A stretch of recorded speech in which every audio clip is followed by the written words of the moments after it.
touch my wife again, and I'll end everything you pretend to be. That's what I whispered to fake HOA cop Bradley Hutchinson after his biggest mistake. My wife Elena was checking the mailbox when this 250-pound wannabe in tactical gear storms over, fake badge flashing, yelling about blocking entry. She tells him to leave. He grabs her arm hard and shoves her against our car. The sharp thud, her cry of surprise, his arrogant smirk. Then he struts away like he owns the place. Everyone lets him get away with it. The HOA board backs him. Management ignores complaints. Neighbors say, just comply. They all treat Bradley Hutchinson like he's untouchable. Big mistake. I've been quietly collecting evidence on his scam operation for months. That shove just flipped the switch. 30 seconds later, everything changed for him. Forever. What would you do if a fake cop put hands on your wife and everyone protected him? Drop if you're furious. Where are you watching from? Comment your state. 6 months ago, Elena and I thought we'd bought paradise. Willowbrook Estates, $780,000 for our dream home after years of apartment hell. That first morning, sipping coffee on our back deck, breathing in fresh pine mulch from the landscaping, everything felt perfect. Too perfect. Elena's a third-grade teacher, humming Spanish songs while grading papers, apple cinnamon candles making our kitchen smell like home. Sweet, trusting Elena, who believes people are basically good. Me? I'm Marcus Reed, and my job is proving people are basically criminals. I catch insurance fraudsters who think they're smarter than spreadsheets. Our $400 monthly HOA fee promised professional security oversight. What we got was Bradley Hutchinson, 250 pounds of tactical gear and daddy issues. This fake cop strutted around our neighborhood like he owned it. Modified police interceptor with illegal emergency lights, full combat vest, radio crackling with imaginary chatter, clipboard full of made-up violations. The man dressed like Navy SEAL to patrol soccer moms. First red flag, Brad handed me a $150 fine for commercial vehicle violation. My Honda Pilot with a laptop bag visible. I checked our HOA bylaws. That violation didn't exist. Called Pinnacle Properties, our management company. No record of any fines to our address. Brad was pocketing everything. But here's what made my blood pressure spike. Everyone protected this clown. Board Chairman Roger Pemberton, Mr. Pillar of the community, backed Brad completely. My complaint email got this response. Mr. Hutchinson maintains order with our full authority. Order? He was running a protection racket. The neighbors? Half lived in terror, half actually loved Brad's tough stance. Mrs. Patterson whispered warnings. Just pay him, don't cause trouble. Jeff across the street, who'd paid Brad $200 in fake fines, literally begged me. I have a teenage son. Brad threatened to plant drugs if I complain. Plant drugs. Think about that level of evil. I started digging with my insurance fraud skills. Brad had invented an entire fee structure. Security assessments, safety compliance, monitoring charges. Families were paying him $200, $500 monthly for violations that existed only in his twisted imagination. The corruption stench was worse than a landfill in August. Pemberton was getting kickbacks. Pinnacle Properties billed the HOA for enhanced security services they never provided. Local cops ignored complaints because Brad convinced them he was official community security.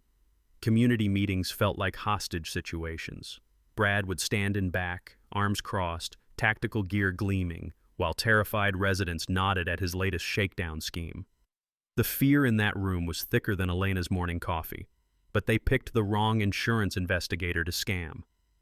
See, my day job is finding patterns criminals think are invisible. Financial irregularities that look random to everyone else, they light up my brain like a Christmas tree, and Bradley Hutchinson had just painted himself a big, bright target. I started tracking everything. Every fake fine, every intimidation tactic, every resident too scared to fight back.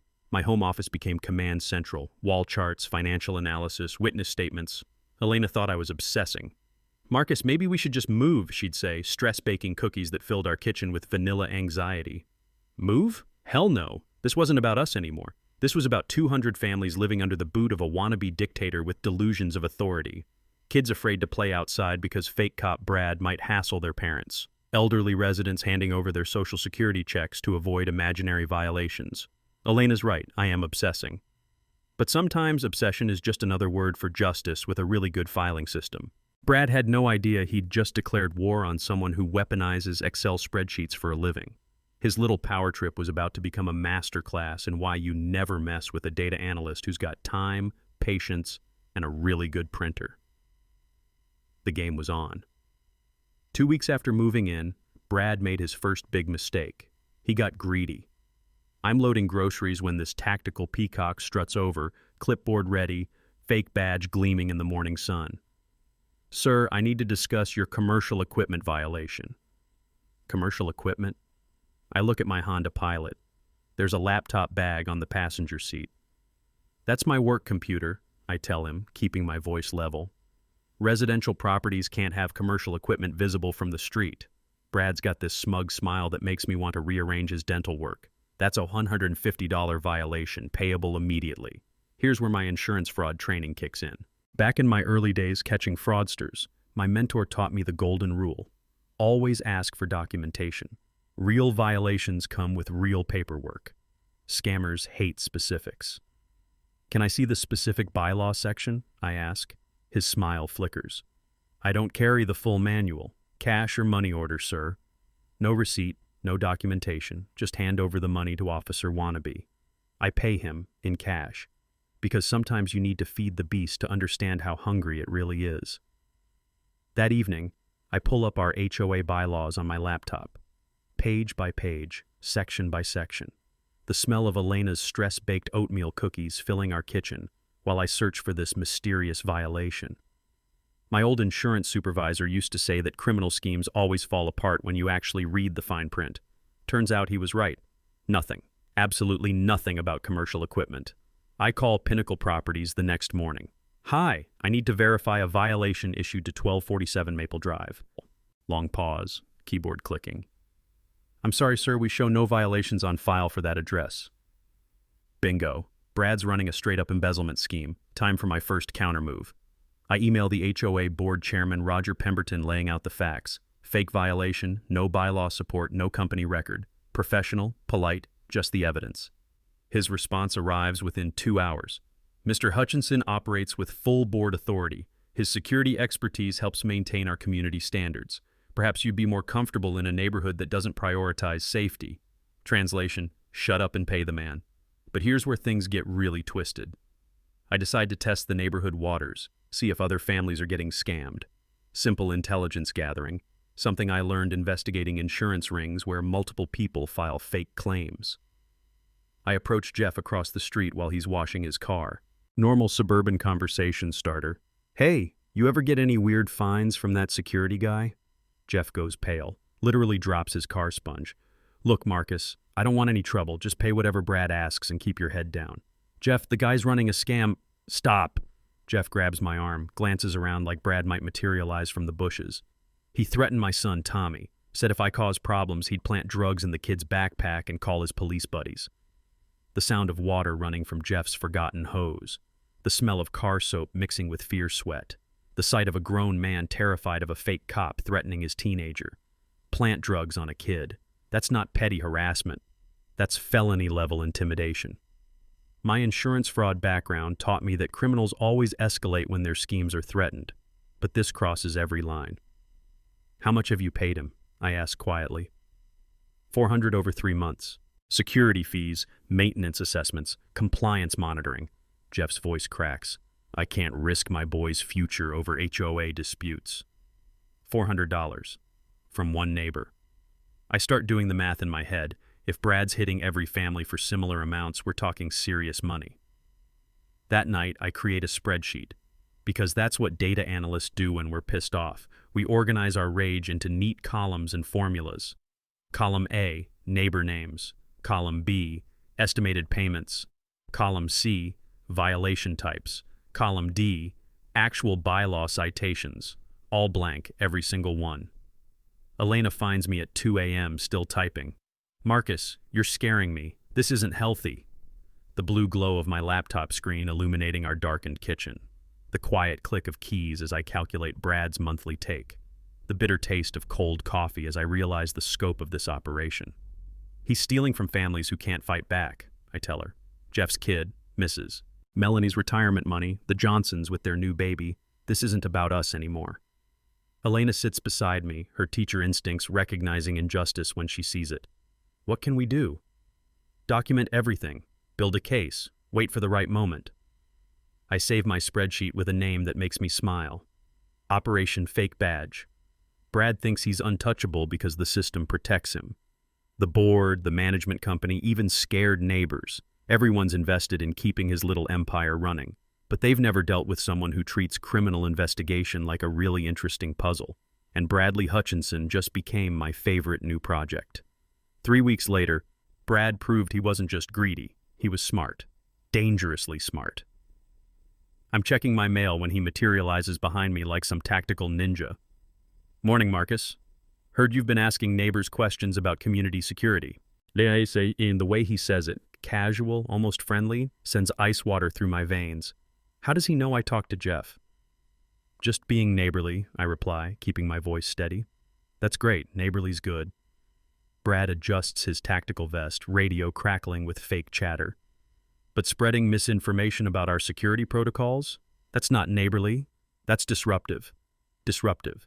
Like I'm some kind of terrorist for questioning his fake badges. Before I can respond, my phone rings. Unknown number. Mr. Reed, this is Roger Pemberton. The HOA chairman's voice drips with fake concern. I think we need to chat. Perhaps you'd join me for coffee this afternoon?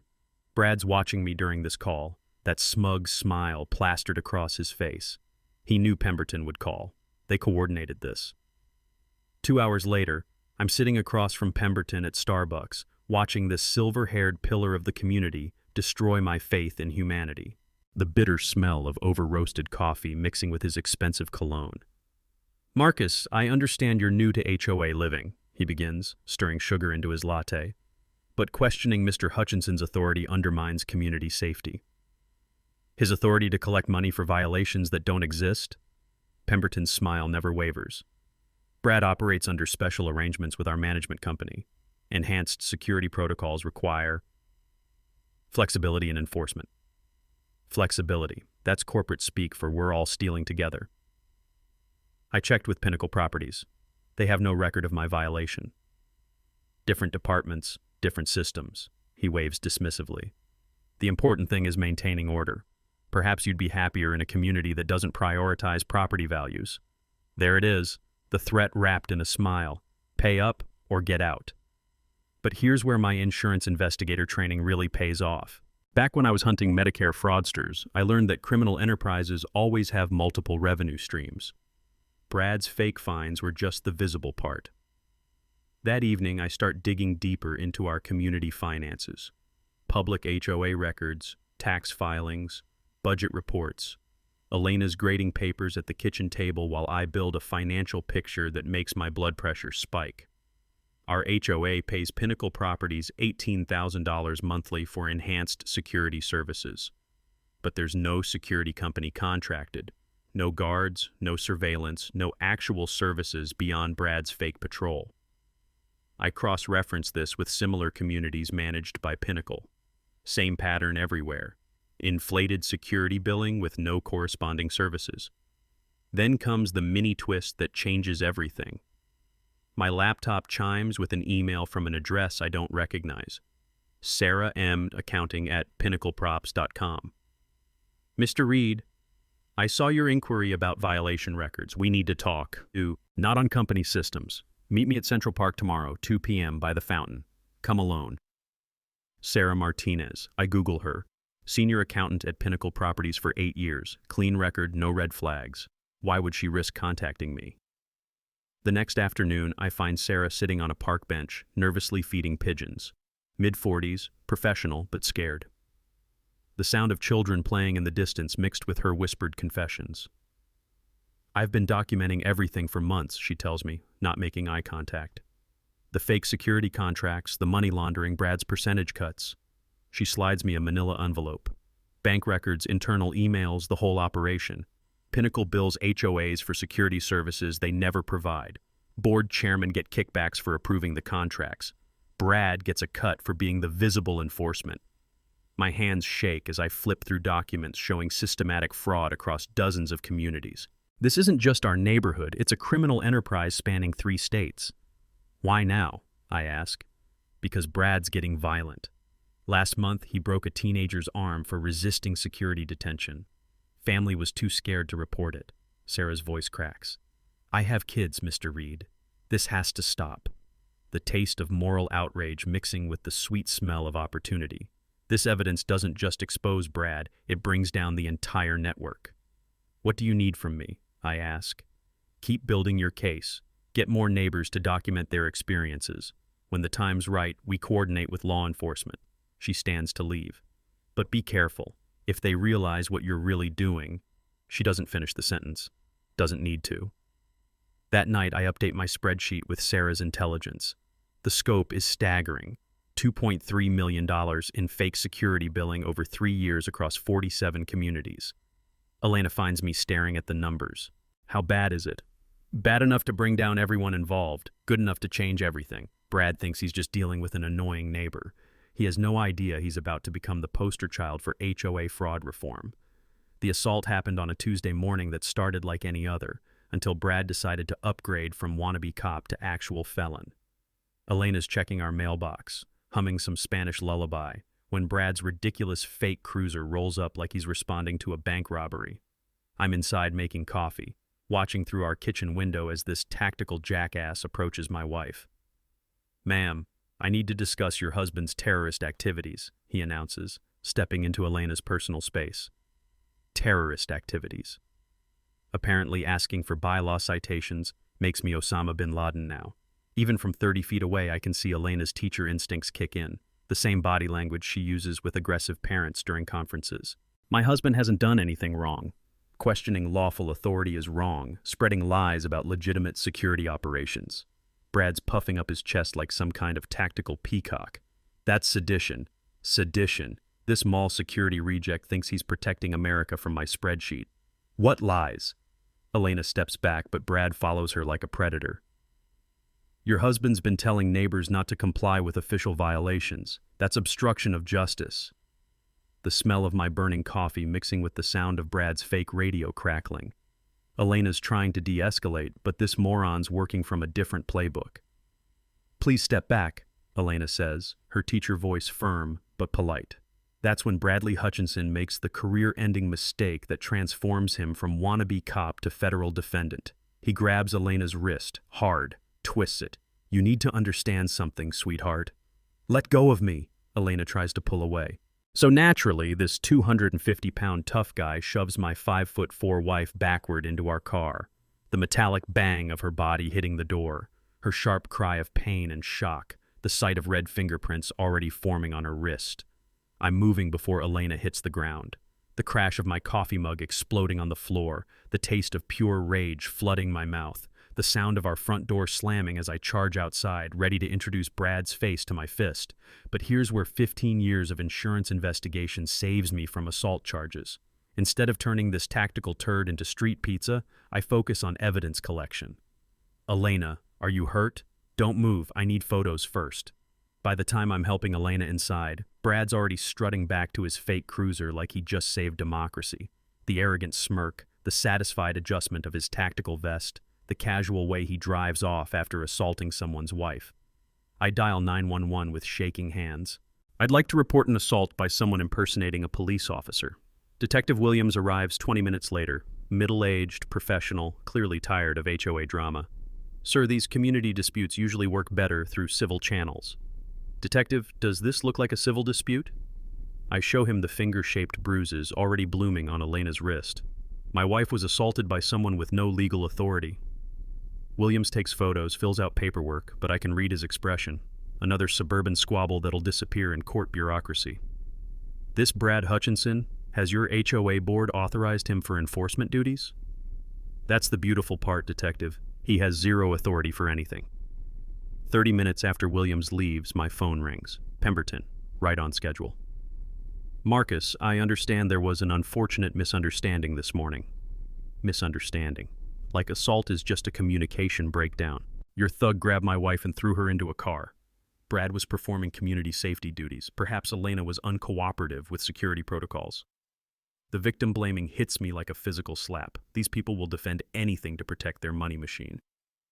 Are you actually suggesting my wife deserved to be assaulted? I'm suggesting that residents who don't respect authority create dangerous situations for everyone. That's when the mini twist crystallizes in my insurance investigator brain. This isn't corruption, it's racketeering. They'll escalate violence to protect their criminal enterprise, and they'll blame the victims for forcing them to do it. Let me be crystal clear, Roger. If your boy Brad comes within 50 feet of my wife again, I'll demonstrate what actual authority looks like. Careful about making threats, Marcus. Brad has extensive law enforcement connections. Of course he does. The protection racket includes real cops. That evening, Elena's trying to grade papers with hands that won't stop shaking. The nervous tap of her pencil against the table. The medicinal smell of arnica cream on her bruises. The sound of her forced cheerfulness trying to hide genuine fear. He really thinks he's a police officer, she whispers. Delusion doesn't make battery legal. I'm documenting everything. Photos, police report numbers, witness statements. But congratulations to Brad, he just upgraded this from civil fraud to federal civil rights violations. My phone buzzes. Sarah Martinez. Emergency board meeting tonight. They're panicking about legal exposure. Big changes coming. The next morning answers that question. Taped to our front door. Community safety alert. Marcus and Elena Reed designated as security threats. Enhanced monitoring protocols authorized. Compliance required. Enhanced monitoring. Brad's declaring martial law. What this tactical genius doesn't realize is that putting hands on Elena just activated every federal protection I've been quietly researching. The FBI takes civil rights violations very seriously, especially when there's organized financial fraud involved. I dial Agent Rebecca Torres. This is Marcus Reed. Remember that HOA fraud case I mentioned? Well, now it's assault under color of law. When can we meet? The game-changing email arrived at 11:47 p.m. on a Thursday that I'll never forget. Subject line, you need to see this financial evidence. No signature, just an attachment labeled Pinnacle Internal Records, zip, and a message. Mr. Reed, what happened to your wife crossed a line. These records show the real scope. They don't know I'm sending this. Be careful. Sarah Martinez. Our inside source just went nuclear. I open the files on my laptop while Elena sleeps upstairs, her bruised wrist still wrapped in an ice pack. The glow of financial spreadsheets illuminating our dark kitchen like some kind of justice Christmas tree. What I see makes my insurance investigator brain practically vibrate with excitement. This isn't just Brad collecting fake fines. This is a multi-state criminal enterprise that would make the mafia jealous. The real scam, Pinnacle Properties bills HOAs for enhanced community security services. $18,000 monthly for professional guard patrols, surveillance systems, emergency response teams. Except none of those services exist. It's all fake invoicing for imaginary security. Our community alone has paid $486,000 over 3 years for security services that consist entirely of Brad playing dress-up cop. But here's where it gets beautiful. The money trail. Pinnacle's corporate accounts show systematic fund diversions. Board chairmen like Pemberton get 30% kickbacks for approving the fake security contracts. Brad gets 20% for being the visible enforcement presence. Pinnacle executives pocket the remaining 50%. 47 HOA communities across Texas, Oklahoma, and Arkansas. Same pattern everywhere. Total fraud.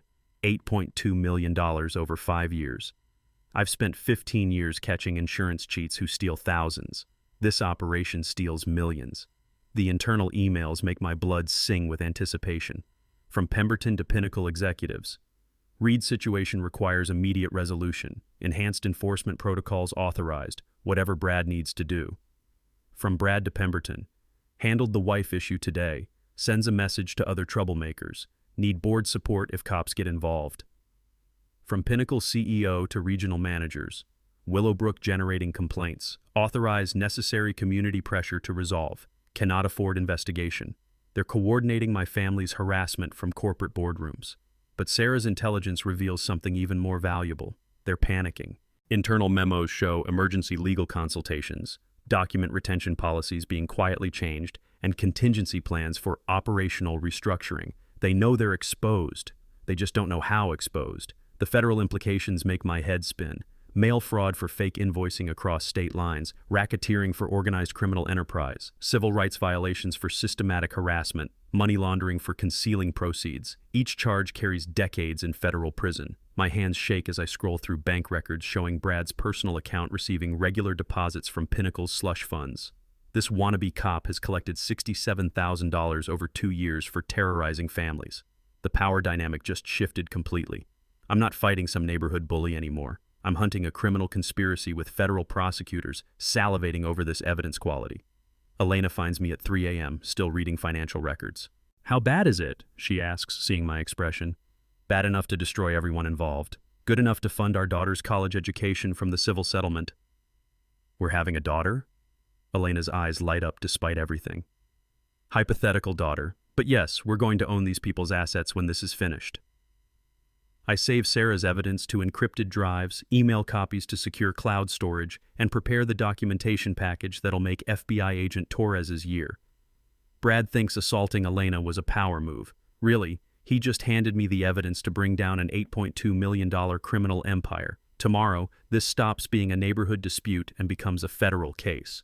The war room went operational at 6 a.m. Friday morning. My home office transforms into Federal Case Command Center. Wall-mounted timeline tracking 3 years of financial fraud, victim impact statements from 47 families, and Sarah Martinez's smoking gun evidence spread across every available surface. The smell of permanent markers and fresh printer ink mixing with Elena's stress-baking vanilla cookies. Elena coordinates from our kitchen table, grading papers between encrypted email sessions with FBI agent Rebecca Torres. My wife's teacher organizational skills prove invaluable for managing federal evidence requirements. "Marcus, the FBI wants victim impact statements formatted specific ways," Elena calls out, reading Torres's instructions. "Medical documentation, financial losses, psychological trauma, all separated into distinct categories." On it. I'm building spreadsheets that would make federal prosecutors weep with joy. Column A, victim names. Column B, total fraud losses. Column C, criminal violations per family. Column D, statute of limitations compliance. The beautiful part? Every single federal crime has been documented by the criminals themselves. Sarah's internal emails provide men's criminal intent for racketeering charges. Brad's assault on Elena establishes the violence component for enhanced sentencing. Pemberton's coordination emails prove conspiracy across state lines. But I need one more piece to guarantee federal prosecution. Direct evidence of Brad taking money while claiming law enforcement authority. Time for the financial honey trap. Here's what most people don't understand about federal fraud cases.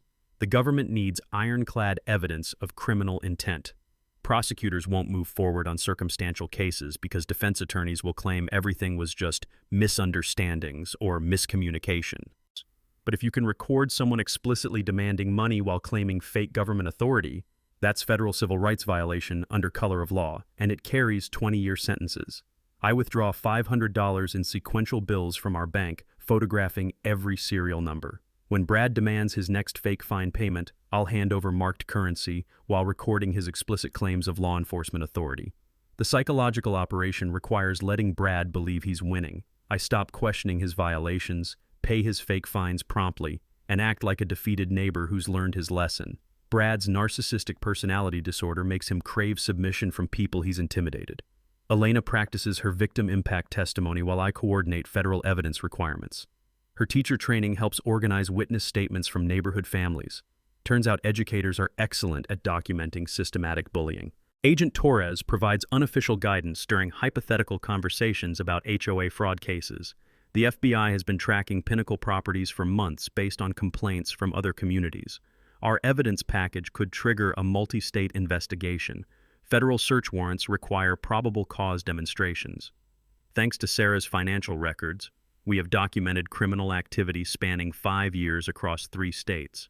Mail fraud for fake invoicing, wire fraud for electronic transfers, money laundering for concealing proceeds, racketeering for organized criminal enterprise.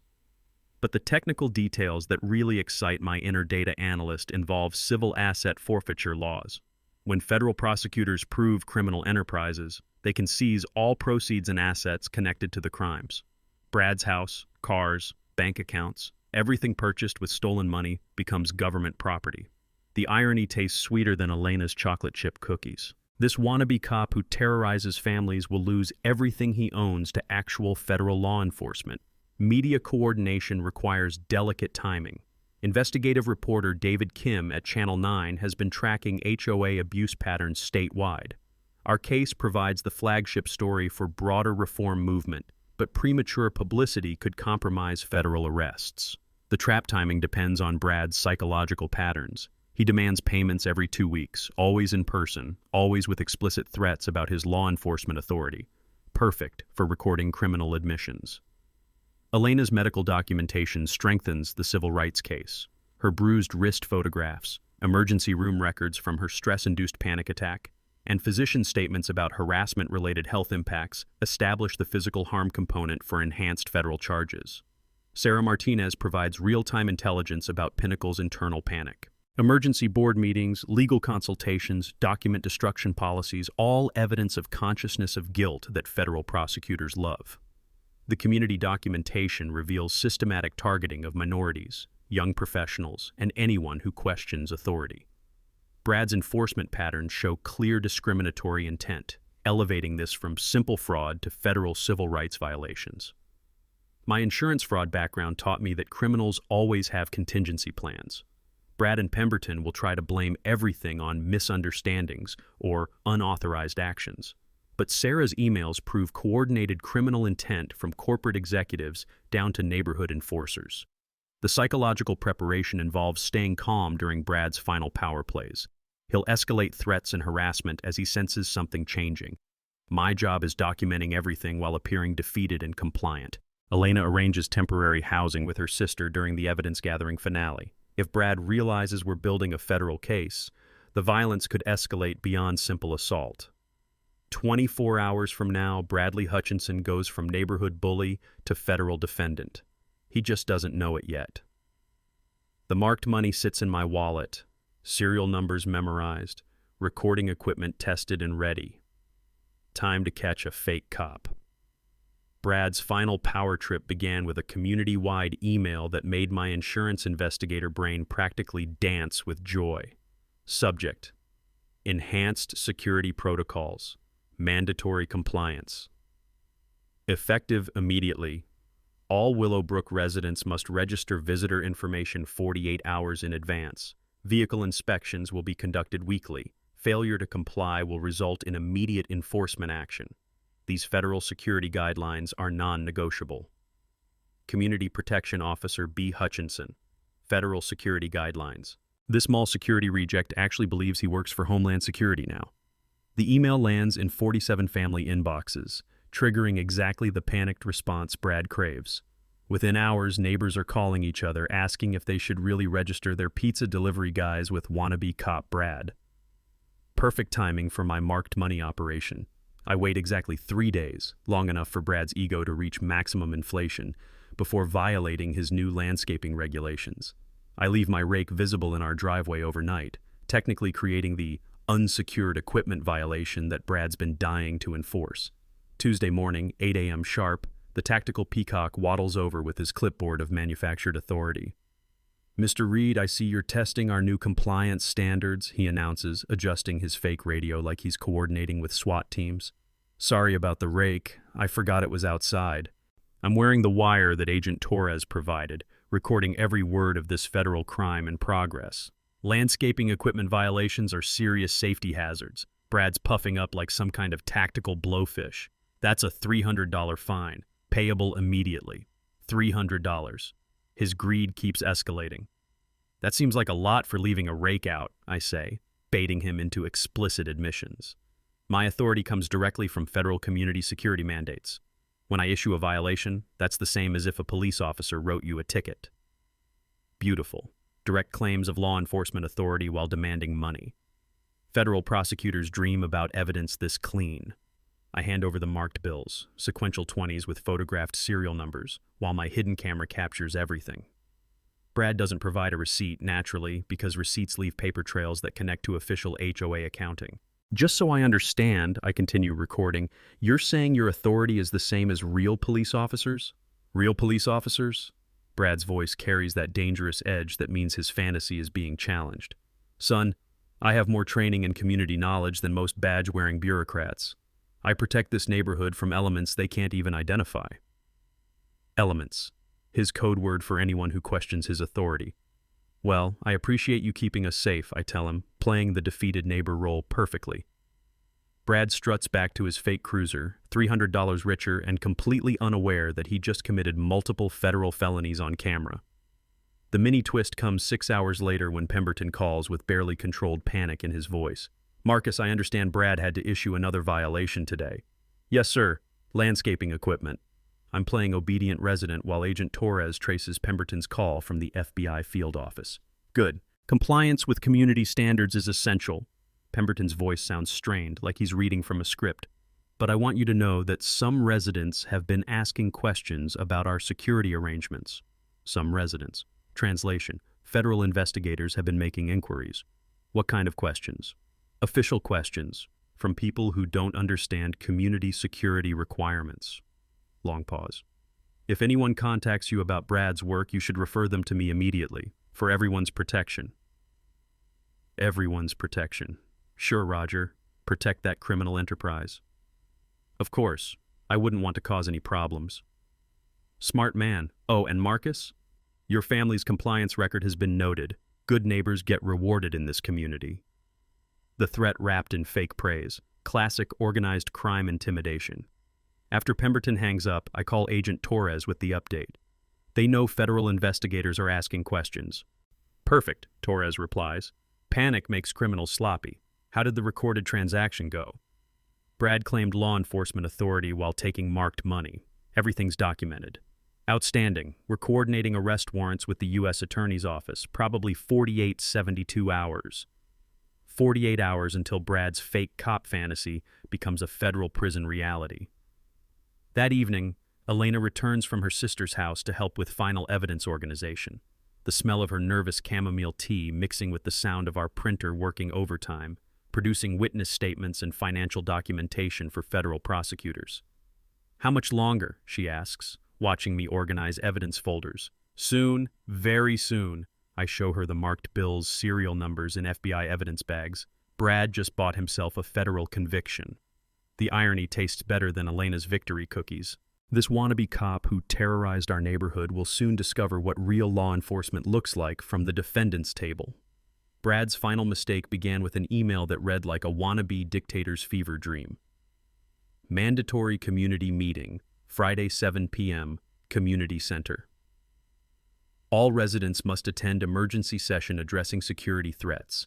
New enforcement protocols will be announced. Non-attendance will be documented. Community Protection Officer B. Hutchinson. The message lands Thursday afternoon, giving families less than 24 hours notice. Classic intimidation tactic. Don't give people time to organize resistance or legal consultation. But what Brad doesn't know is that Agent Torres has been coordinating with local media for weeks.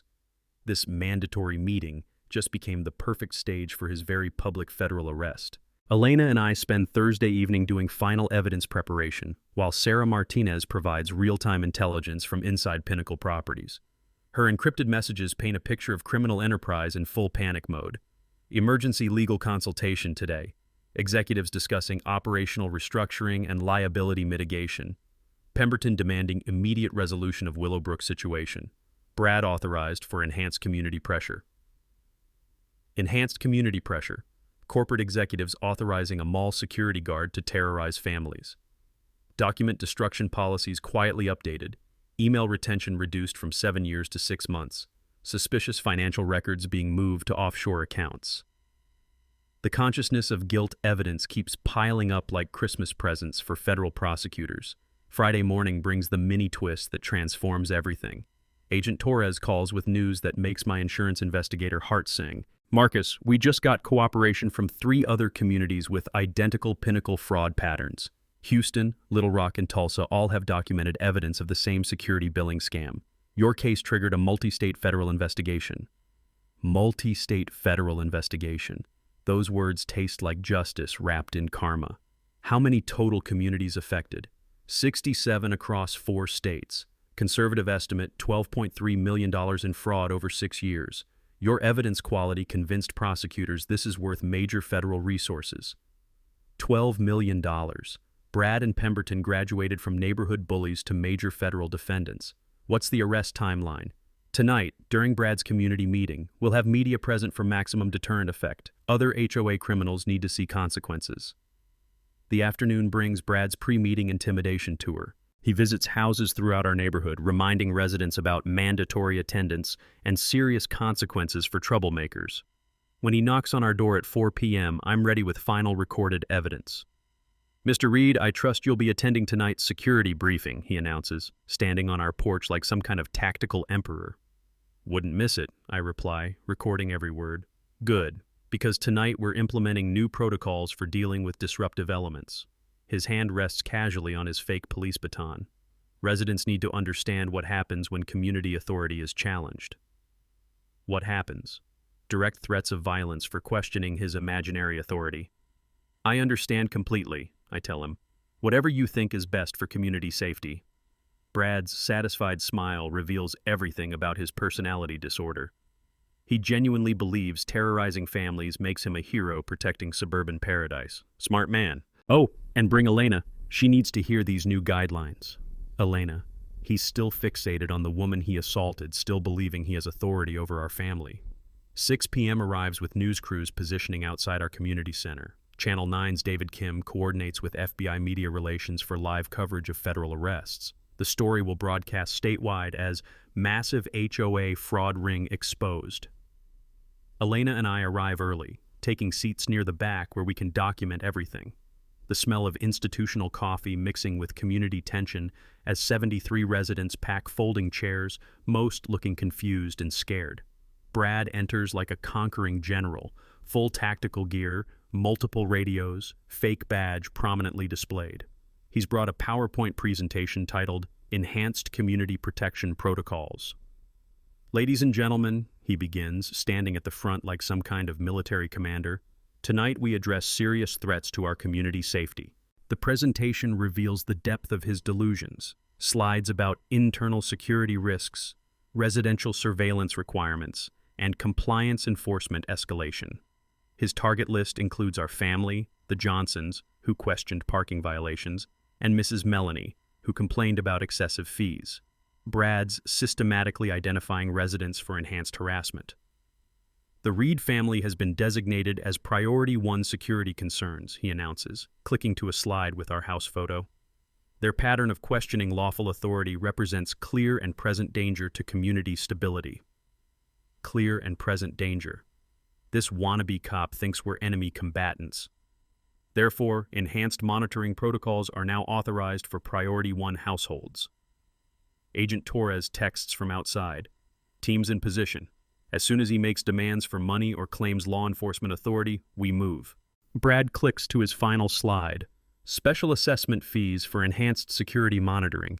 Priority 1 households will pay additional $500 monthly for increased supervision. Enhanced supervision. $500 monthly for being terrorized by a fake cop. This assessment is mandatory and immediately payable. Failure to comply will result in severe consequences." That's the statement that destroys Bradley Hutchinson's life forever. The community center erupts in confused murmurs as Brad demands his special assessment fees, but I'm watching the back doors where Agent Torres and her team are positioned. "Mr. Hutchinson," I stand up slowly, every eye in the room turning toward me. "Could you clarify what authority you have to impose these fees?" Brad's face flushes red. "I have full law enforcement authority granted by federal community security mandates." Perfect. Direct claim of government authority while demanding money, recorded by multiple cameras and witnessed by 73 residents. "I see, and these federal mandates, who issued them exactly?" "That's classified information." Brad's voice carries that dangerous edge that means his fantasy is being challenged. "Residents don't have clearance for operational details." Elena squeezes my hand as Brad continues digging his federal grave. "Sir, I need you to understand something," Brad continues, walking toward me with his hand on his fake police baton. "When I issue a security assessment, that carries the same legal weight as any federal law enforcement action. Failure to comply is a federal offense. Same legal weight as federal law enforcement. Beautiful. And if residents can't pay the $500 monthly, then enhanced enforcement protocols are activated. Brad's eyes gleam with anticipation of authorized violence. I have broad discretionary powers to maintain community order through necessary means. Necessary means. Threats of violence for questioning fake authority. Agent Torres texts, moving in 30 seconds. The back doors open silently as FBI agents position themselves around the room's perimeter. Residents notice the newcomers but haven't identified them as federal law enforcement yet. Mr. Hutchinson, Agent Torres announces, walking down the center aisle with her badge clearly displayed. FBI, you're under arrest.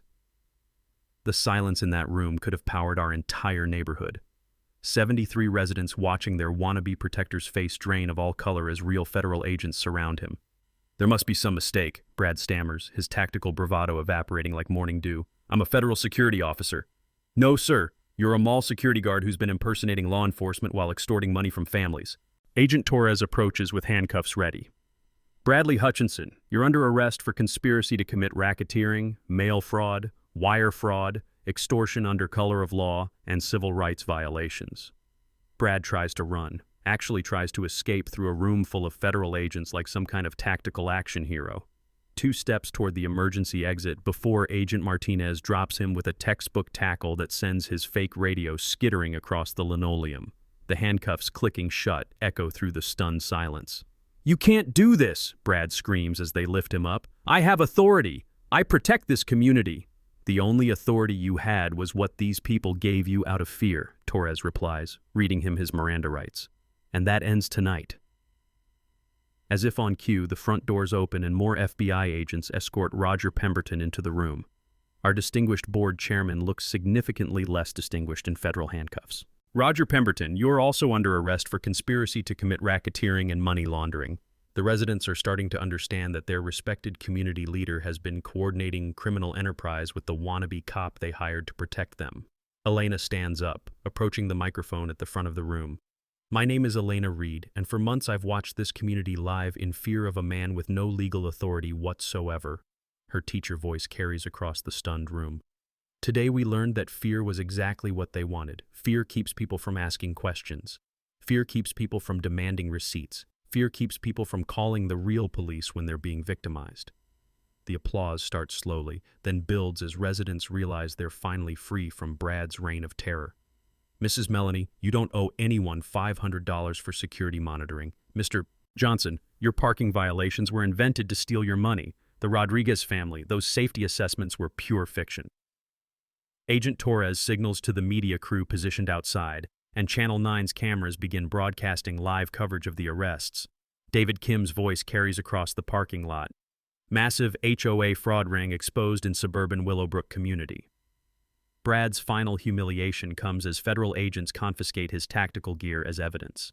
The fake badge, utility belt, radio equipment, everything that made him feel powerful becomes prosecution exhibits in federal court.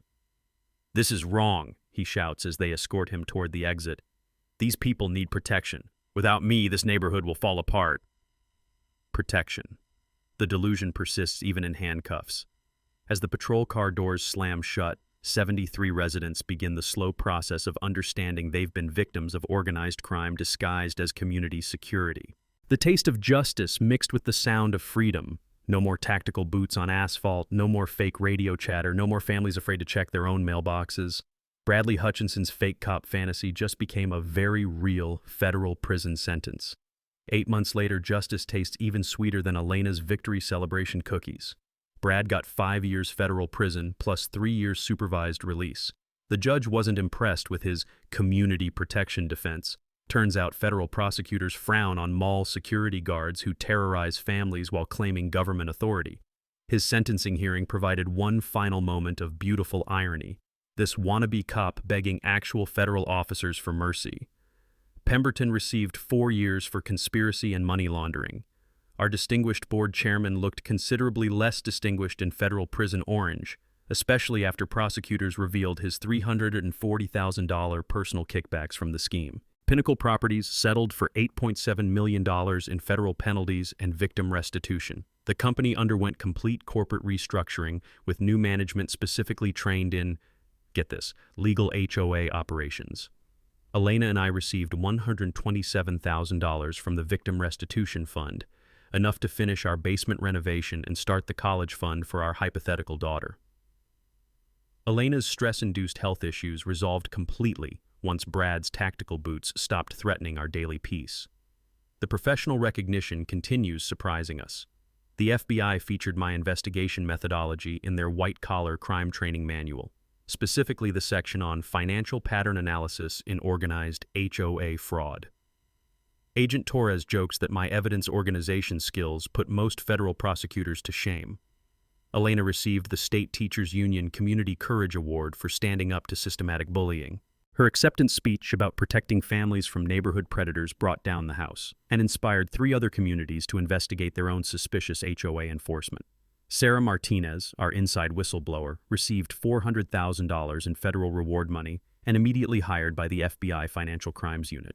Her expertise in detecting fraudulent billing schemes makes her invaluable for investigating similar operations nationwide.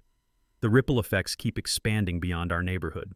47 communities across 4 states have initiated investigations into their Pinnacle Properties contracts. The Texas State Attorney General created a HOA fraud task force specifically to investigate fake security billing schemes. Congressional hearings on HOA accountability began last month, with our case serving as the flagship example of how organized criminals exploit homeowner vulnerabilities. Proposed federal legislation would require HOA management companies to undergo background checks and maintain transparent financial auditing. But the real victory lives in our transformed community. Willowbrook Estates voted unanimously for self-management, establishing resident-elected board with 2-year term limits and mandatory financial transparency. Our monthly meetings now feature actual discussion instead of intimidated silence. We established the Elena's Garden Community Justice Fund, a $50,000 annual scholarship program for students pursuing careers in community advocacy, victim services, or white-collar crime investigation. The Memorial Garden sits exactly where Brad used to conduct his fake inspections, now featuring roses instead of harassment. Mrs. Melanie leads our new Community Safety Committee, which focuses on actual safety issues like street lighting and playground maintenance rather than fake violations designed to generate revenue. The difference between real protection and criminal exploitation couldn't be clearer. The neighborhood children play outside again without fear of some wannabe cop hassling their parents. The sound of genuine laughter has replaced tactical radio static. The smell of Elena's weekend baking fills our kitchen with celebration instead of stress. Property values increased 12% after legitimate management replaced the criminal enterprise. Turns out families prefer communities protected by actual law enforcement rather than cosplaying criminals. Brad's aftermath provides final justice poetry, prison job assignment, kitchen cleanup detail with zero authority over anyone. His commissary account occasionally receives small deposits from his mother, who still believes her son was protecting neighborhoods from dangerous elements. The tactical gear he cherished? Auctioned off for victim compensation, with proceeds funding community improvement projects. His beloved fake police cruiser became evidence in federal court, then donated to a police training academy as an example of what not to do. Elena teaches 4th grade now, using our experience in lessons about civic responsibility and standing up to bullies. Her students learn that ordinary citizens can defeat corruption through patience, evidence, and refusing to accept injustice as normal. Sometimes the spreadsheet nerds really do win against the wannabe warriors, she tells them. Our final takeaway echoes across every family dealing with HOA harassment. Document everything, question authority that can't provide documentation, and remember that real law enforcement never demands cash payments.